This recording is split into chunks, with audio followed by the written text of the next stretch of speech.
Salam, hər vaxtınız xeyir olsun. Bu dərsimizdə biz TradingView platformasından necə istifadə edərək analiz edirik, bunun haqqında detallı və sadə şəkildə izah edəcəm. İlk öncə Google-a TradingView yazırıq və ilk çıxan sayta tradingview.com saytına daxil oluruq. Bura daxil olduqdan sonra bu hissə gələcək bizə. Burada ürünlər bölməsi var. Hesabı açdıqdan sonra da həmişə daxil olanda bura gələcək. Hesab açılışında bu şəkildə Instagram hesabı yaradacaq, necə yaradırsınız, qeyddən keçirsiniz. Eyni şəkildə, eyni məntiqlə öz məlumatlarınızı daxil edib hesabı açırsınız. Bu TradingView platforması pulsuz şəkildə, yəni heç bir aylıq ödənişi olmadan da istifadə edə bilirsiniz. İndi onu göstərəcəm mən sizə.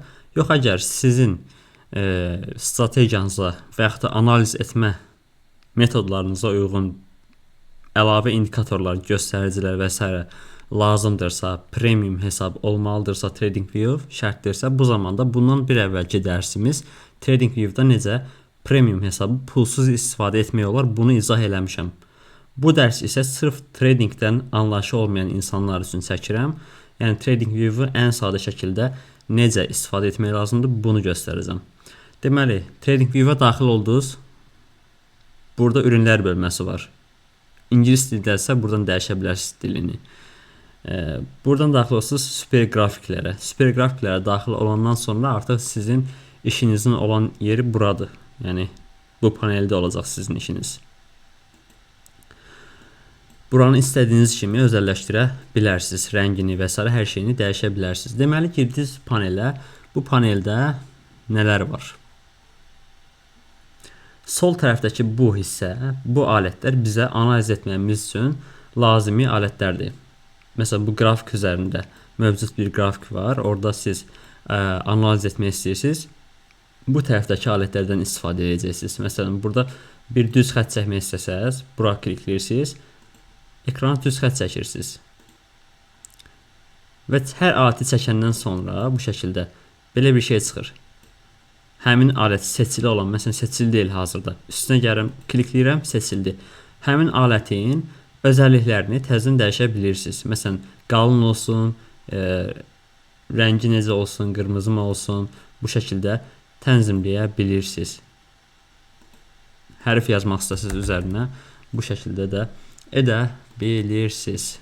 Yəni bunları yoxlaya zaten özünüz tam detallı öyrənəcəksiniz. Bu dərsdə sizə sadəcə bəsit şəkildə məntiqini göstərirəm ki, istifadə edəndə çətinliyi çəkməyəsiniz. Nəsə sualınız da olarsa, əgər qeyd etmədiyim bir şey olarsa, siz istifadə edərkən qarşılaşsaz, narahat olmayın. Yəni bu videonun, demək olar hər videonun açıqlamasında Telegram qrupumuzun, pulsuz Telegram qrupumuzun linki var. Oradan daxil olun həmin qrupa, mənə yaxud digər qrupdakı şəxslərə suallarınızı ünvanlayın. Zaten orada 3-4 il, 1 il, 2 il məşğul olan insanlar var. Trade edib qazanan insanlar var. Onlar sizin suallarınızı cavablamaq istəyən cavablayacaq və hamısı da cavablayacağını düşünürəm. Deməli, bu tərəfdə alətlərimiz var. Baxın, hər alətin yanında bir balaca ox var.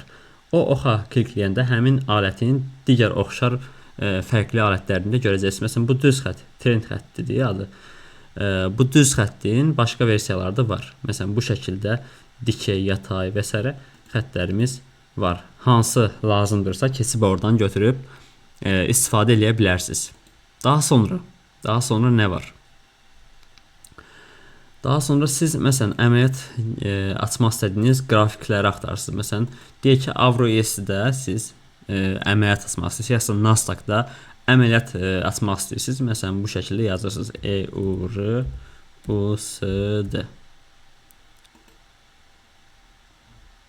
Baxın, Avro-USD-nin qrafiki gəldi mənə. Yox, əgər keçmək istəsəm qızıla, HU-USD-dir qızılın adı. HU-USD.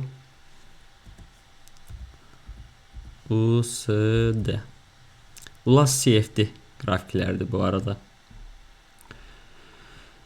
Deməli, hər adını yazırsınız bura.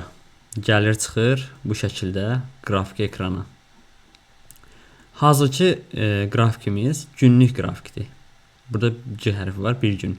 Üzərinə kliklədiyiniz zaman bu qrafiki günlükdən keçirə bilərsiniz. Məsələn, 5 dəqiqəliyə.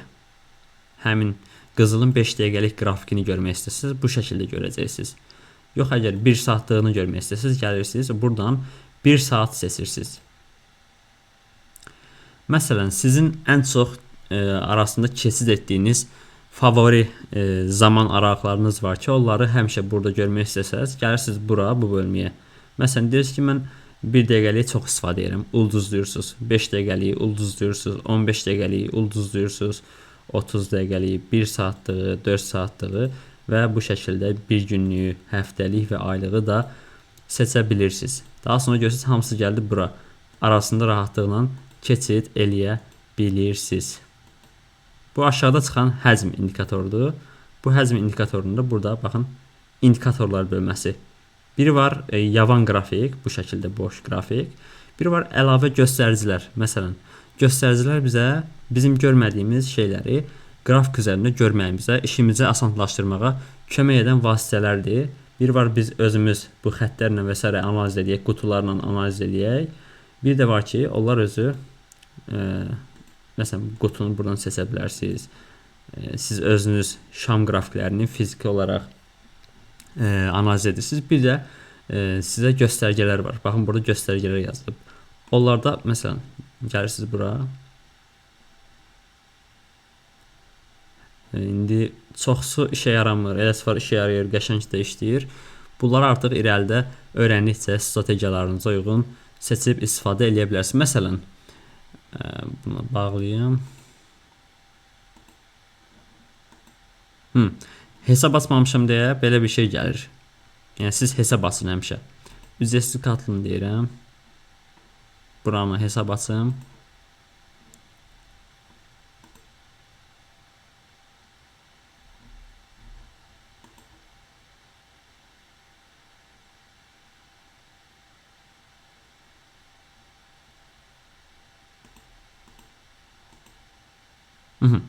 Hesabımızı açdıq. Bu hazırda free-dir. Yəni heç bir aylıq ödənişimiz və s. yoxdur. Yəni bu şəkildə də istifadə edə bilərsiniz. Əgər görsəniz ki, ehtiyaclarınız qarşılanmır, premiumda eləyə bilərsiniz TradingView-u. Dediyim kimi premium eləmək üçün də bir əvvəlki dərsdə mən necə pulsuz şəkildə edə bilərsiniz, bunun yolunu izah eləmişəm. Nəysə, gəldik göstəricilərə. Göstəricilərə gəlirik burada. Məsələn, Bollinger bandları seçirəm. Yəni ekranda görürsünüz, başqa bir şeylər gəlir, çıxır. Bu tərəfdə ox kimi görsən 2 dənə. Yəni hazırda 2 dənə göstərici var burada. Açdım ikisində gözlər, baxın yanlış göz var. Gözə basanda bunları bağlaya bilirəm, tezdən basanda aktivləşdirə bilirəm. Görürsünüz, hazırda 2 dənə qrafikimizdə əlavə göstərici var. Bunları mən istəsəm buradan silə də bilərəm. Silib daha sonra təkrar əlavə edə bilərəm lazım olduqca. Deməli qrafikimiz var. Məsələn, qrafiki mouse'un, mişqanın, siçanın orta knopkasının dairə var, çarx. Onu çevirdikcə yaxınlaşır və uzaqlaşır bu şəkildə. Yaxud da gəlib burada mouse'un sol düyməsinə basılı saxlayıb bu şəkildə. Bax, burada qiymət var.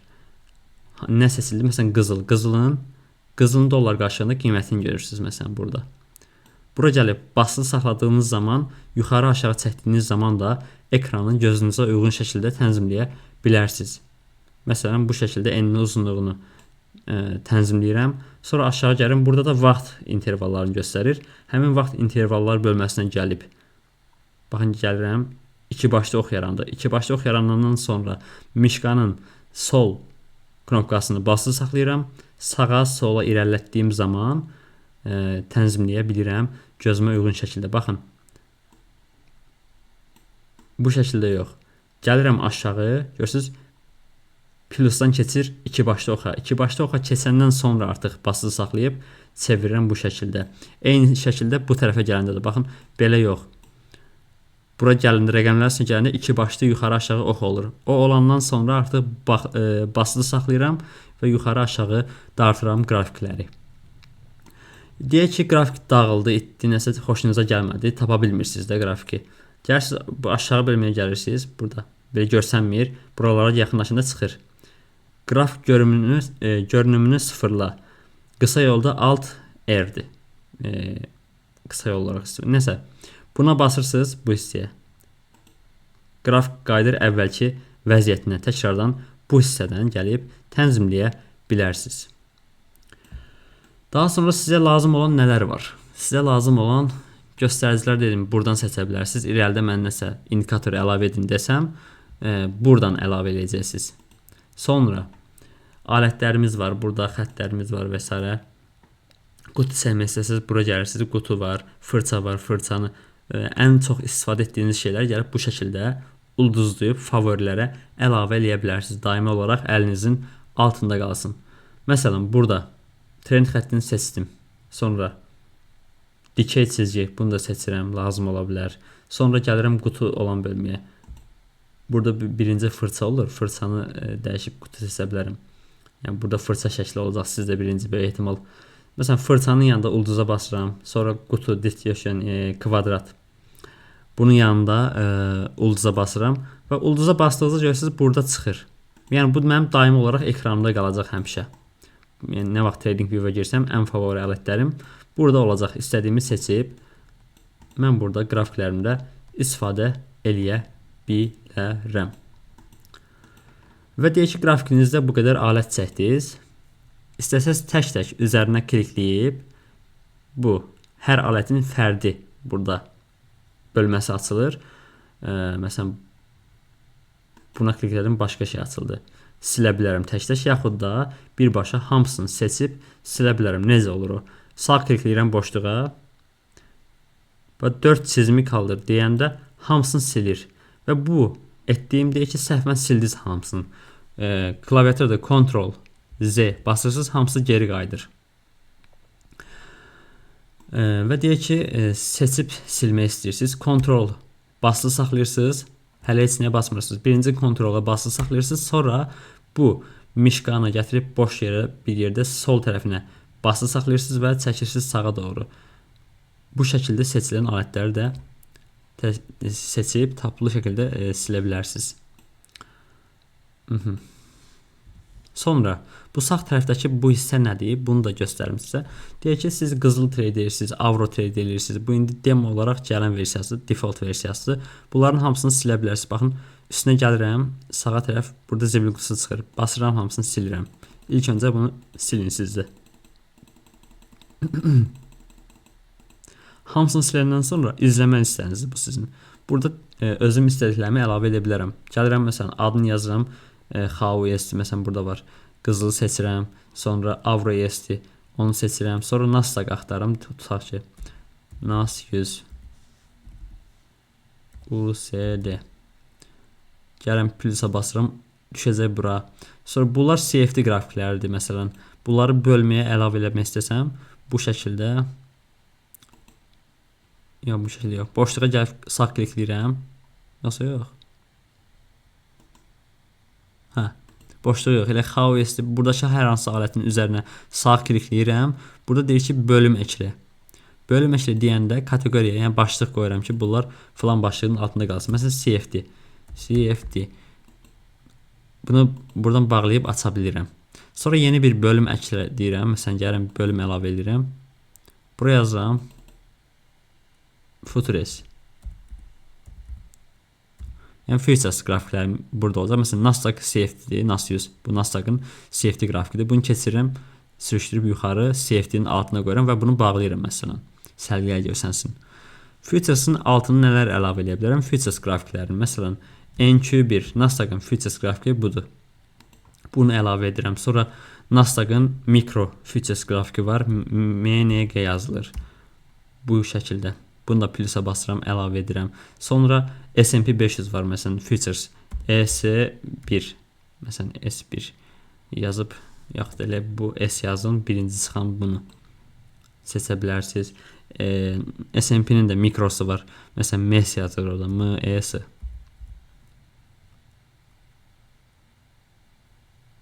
Görürsünüz, çıxmasa əgər, gəlin buradan vadəli bölməsi var. Türkcədirsə əgər. Vadəlini seçirsiniz. Burada görürsünüz, çıxdı. Bunu da əlavə edirsiniz və s. Bu kimi istədiyinizi əlavə edə bilərsiniz. Məsələn, bunlar hamısı görürsünüz, futures'ın altına düşdü və mən buradan futures'ı bağlaya da bilərəm. Yəni, görsənməsini istəsəm. Yaxud da bunları açıq saxlaya bilərəm hər ikisini. Sonra gəlirəm, məsələn, bu görürüm ki, yer tutur burada. Mən analiz edərkən istəyirəm ki, bu burada görsənməsin. Bu hissəyə bir dəfə kliklədiyim zaman bağlanır. Təkrar açmaq istəsəm, həmin yerə gəlirəm. bir dəfə klikləyirəm və açılır. Sonra etdiyim dəyişiklikləri burada məsələn kaydet deyə bilərəm. Adım vurum məsələn sistem yazıram məsələn bura sistem. Yaddaşda qalsın. Save etdim, yaddaşda qaldı. Neysə.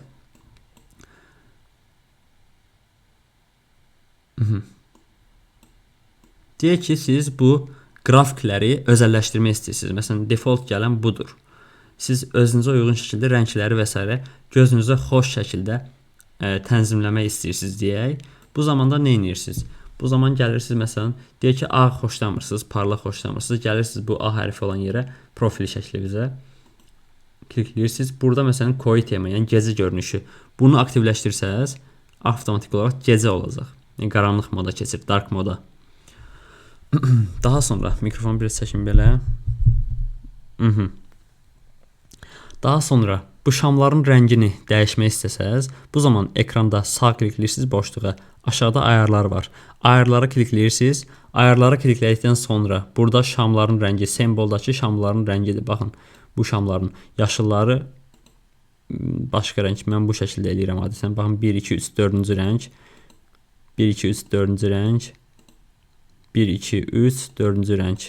Sonra qırmızılar, yəni düşüş şamlarını, satış şamlarını bu tərəfdən sağdan sola doğru 1 2 3 4-cü rəng seçirəm. 1 2 3 4-cü rəng. 1 2 3 4-cü rəng seçirəm. Məsələn, mənim gözüm bu xoşdur, sizin gözünüzə xoş gəlməsə, hansı rəng xoşdursa onu tənzimləyə bilərsiniz. Məsələn, bunlar nədir? 3 dənə.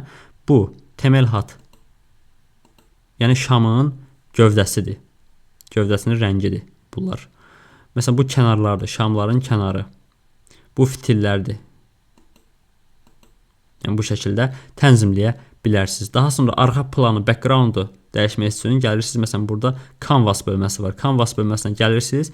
Buradan rəngini dəyişə bilirsiniz. İstədiyiniz rəng. Mən dark seçirəm, qara seçirəm. Burada katı ya da gradient olur. Mən bunu katı seçirəm. Türkçə bu şəkildədir.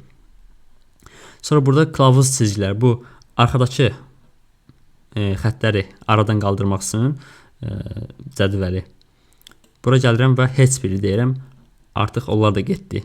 Daha sonra metinlərin rəngi, yəni bu kənardakı və s. ümumiyyətlə rəngi, hərflərin, rəqəmlərin rəngi bu şəkildə ağarda bilərəm, yaxud qırmızı edə bilərəm. 1, 2, 3, 4-cü rəngi seçirəm mən həmişə. Sonra burada mətnlərin böyüklüyün, kiçikliyin tənzimləyə bilərsiniz, hansı xoşdursa artıq gözünüzə. Bu şəkildə. Deyək ki, bunları etdiniz, xoşunuza gələn bir şey hazırladınız. Burada aşağıda tamamı basmadan öncə burada şablon var. Şablonun üzərinə klikləyin. Burada yeni adla saxla.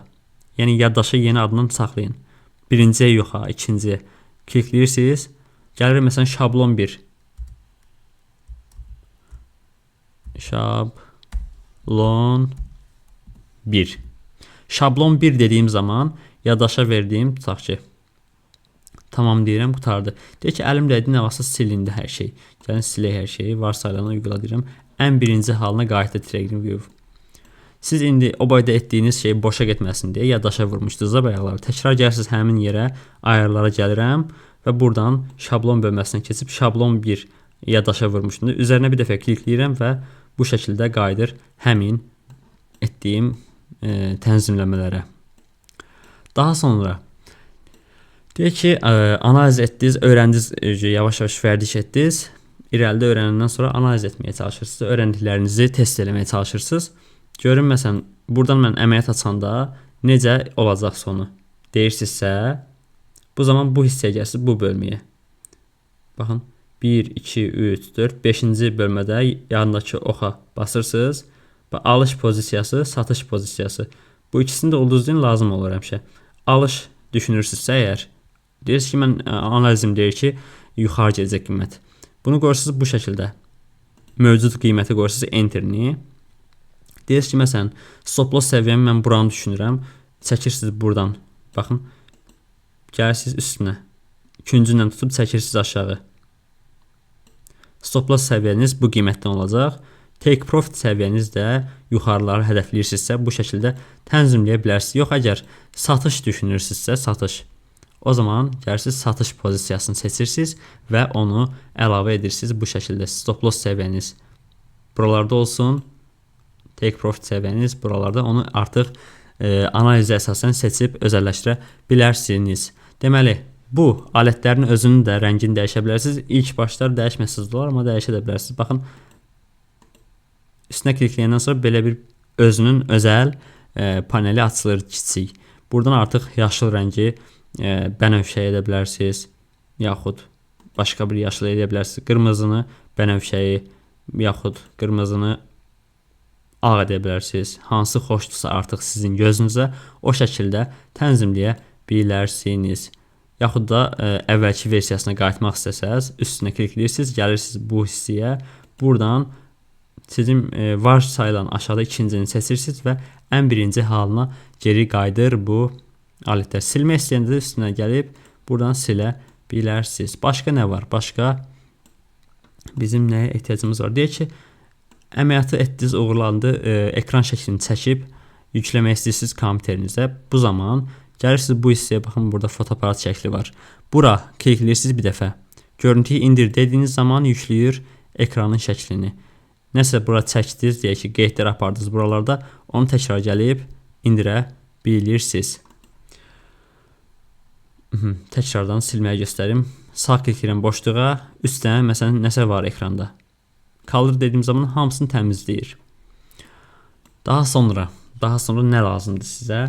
Hələ ki bunlar əsas lazımdır. Başqa şeylər də lazım olduqca zaten irəlidə dərslərdə göstərəcəm. TradingView'da zaten bizim çox da işimiz olmayacaq. Əgər bu mentorluğa, bu YouTube mentorluğuna baxırsınızsa, bizim irəlidə Atas platforması var. Analizlərimizi orada eləyəcəyik. Çünki niyə? Çünki bu TradingView'da sadəcə şam analizi edirsinizsə şamlara görə, o zaman işinizə yaraya bilər. Yox, əgər order flow volume tradinglə analiz edirsinizsə, bu zaman tick by tick data vermədiyi üçün TradingView səhv sizə məlumatlar verəcək, göstəricilər. Bu zamanda siz yanlış analizlər etməyə olacaqsınız, edəcəksiniz və uğursuz olacaqsınız və uğursuzluğunuzu özünüzdə günahlandıracaqsınız. Çox insan yanlış yönləndirmə edir bu yöndə. Sizi TradingView'da yanlış data verən qaynaqlardan analiz etməyə öyrədir və bunu bildirmir sizə. Bu zamanda gedib öyrənib tətbiq eləyəndə uğursuz olursunuz və deyirsiniz ki, yəqin problem məndədir və artıq trade həyatınız bir döngüyə girmiş olur. Yəni texniki tərəfdən qüsursuz şəkildə analiz edə biləcəyiniz hər şey, altyapını, necə deyim, fundamenti sağlam etməlisiniz ki, siz trade həyatınızda çətinlik çəkməyəsiniz, ağlınızda hər hansısa bir şübhə qalmadan trade edə biləsiniz. Bu kimi faktorların hamısını danışacağıq, net olacaq hər şey bu mentorluğun sonunda. Yəni güclü bir, sağlam və real bir təməl atacağım sizə hamıca order flow mövzularında. Deməli, daha sonra, yəni TradingView'u artıq öyrəndiniz. Hələ ki demo hesabda əməliyyat açmağı göstərmirəm. İrəli dərslərdə biraz irəliləyək. Onlarda hamısını göstərəcəm, narahat olmayın. Nəsə sualınız olarsa, dediyim kimi keçin, aşağıda videonun altında link var açıqlamada. Oradan qrupa keçin, orada mən yaxud digər yoldaşlar sizə çətinlik çəkdiyiniz mövzularda köməklik göstərəcəyik. Belə uşaqlar, ümid edirəm hər şey aydın oldu. Nəysə, bunu keçmədən öncə, dərsi bitirmədən öncə ən önəmli bir şey qalıb. Onu da göstərim. Saat aralıqları. Məsələn, irəlidə mən deyəndə ki, New York saatı ilə biz trade eləyirik. Məsələn, hazırda görürsünüz Bakı saatı iləndir. Yox, Bakı yox, Türkiyə saatı. Baxıram bura. Baxın, gəlim UTC-nin üstünə kliklədiyim zaman burada hansı seçildisə onu görə bilirəm. Baxıram. Plus 3 Atina saatı seçildi. Məsələn, mən gəlirəm. Baxıram, görüm nə var burada. Bizim ölkənin saatı Dubai saatı ilə üst-üstə düşür. Bunu seçdiyim zaman Azərbaycan saatı ilə görəcəm bu qrafikləri, hər şeyi, aşağıdakı saatı. Yox, əgər gəlib buradan -4 New York olanı seçsəm, New York bəzən -5 yazır. Yəni bu zaman yay-qış sezonuna keçidlə əlaqədar fəsil saat dəyişikliklərindən bu saat bəzən UTC -4, hazırda -4-dür, birazdan -5 olacaq. Bu dəyişə bilir. Yəni ona önəm verməyin. New York yazılanı seçin həmişə. New York. Yəni bu dəyişmir. New Yorku seçirsiniz. Ondan sonra artıq qrafikinizdə saat, məsələn Azərbaycanda məsələn bu dəqiqə gecə daha doğrusu sabah saat 04:53-dür. 04:53-dür və gəlirəm qrafikə, baxıram ki bir dəqiqəlik keçeyim. Burada baxıram, görürəm ki bizdə 04:53-dür, amma qrafikdə görürəm ki 20:53 göstərir ən son şamı. Ən son şam 20:53-dür və keçdi 20:54-ə. Amerika saatını göstərir bizə bu. Axşam saat 9-a qalıb onlarda bu dəqiqə. Və bu şamlar necə yaranır? Buna da gəlin toxunum. Məsələn, bir dəqiqə qrafik deyəndə məntiqi nədir bunun? Onu da izah edeyim. Bir dəqiqə yəni qiymətin, məsələn belə bir təsəvvür edin ki bu qrafiklər zadlar yoxdur. Biz bir şeyin qiymətinin yüksəldiyini səs olaraq kimsə kiməsə deyir ki, məsələn qızıl bu dəqiqə qiyməti yaman yüksəlişdədir. Ağlınızda hər hansısa bir vizual bir görünüş yaranmır. Maksimum bu ola bilər ki, qızıl filan qiymətə idi. 1, 5, 10 deyək ki qiymətlərdir bunlar. Belə bir yüksəliş olur. Yəni vizual olaraq göstərmək istəsək belə bir şey ağlımıza gələ bilər. Bu qrafiklərdə elə bu məntiqləndir. Necədir məsələn? Filan qiymətdə, filan tarixdə, filan saatda hansı qiymət aralığında olubdur. Məsələn, bir dəqiqəlik şam necə olur? Görsə hər dəqiqə bir şam açılır, bir şam bağlanır. Bir dəqiqə vaxtı var hər bir şamın. Əgər bir dəqiqəni seçmişsinizsə burada. Yəni şam açılır, bir dəqiqə ərzində qiymət məsələn yüksəlir, düşür, yüksəlir, düşür normalda. O bir dəqiqə ərzində hara gedib, hara düşüb yaranır. O bir dəqiqədən sonra yeni bir şam açılır. Daha sonra yeni bir şam açıldı deyək ki, bura kimi yüksəldi, hələ 30 saniyə keçib, sonra geri qalan 30 saniyədə düşür aşağı, aşağıda bağlanır. Sonra yeni bir şam açılır. Yəni hər bir şam bir dəqiqəyə formalaşır və qiymətin bir dəqiqə ərzində hansı qiymətdə açılıb, hansı qiymətdə bağlanıb, sonraki bir dəqiqə hansı qiymətdə açılıb, hansı qiymətdə bağlanacaq, bunları görməyimizə imkan yaradır bizə. Belə uşaqlar çox bilgi verməyəcəm, çünki bu təlim hələ ki sıfırdan başlayan insanların da baxa biləcəyi bir təlim olmasını istəyirəm. Ona görə də çox qarışdırmaq istəmirəm beyninizi. Əgər əvvəldən biliklisinizsə, sizə sıxıcı gələ bilər bu dərs. Sadəcə əgər baxmaq istəmirsinizsə keçin.